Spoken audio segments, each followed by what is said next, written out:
That's the one, he thought. If I choose you, will you work hard? Oh, sir, yes, sir. That's a good engine. I'll call you Percy. Yes, sir, thank you, sir, said Percy, and the Fat Controller brought him back to the yard. Edward, he called, here's... Edward, he called, here's Percy. Will you show him everything? Percy soon learned what he had to do, and they had a happy afternoon.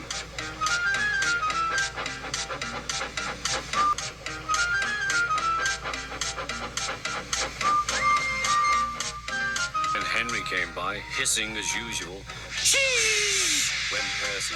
Henry jumped and ran back to the shed. How beautifully you wheezed him, laughed Edward. I can't wheeze like that. Oh, said Percy, that's nothing. You should hear them in the workshop. You have to wheeze loudly to make yourself heard. Next morning, Thomas arrived.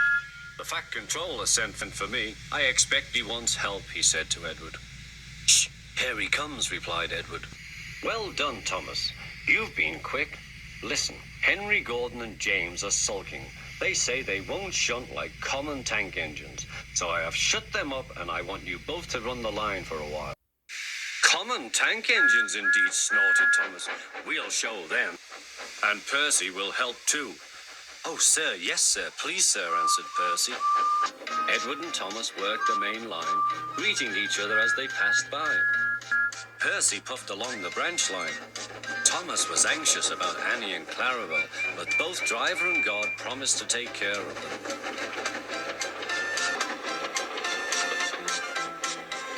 There were fewer trains, but the passengers didn't mind.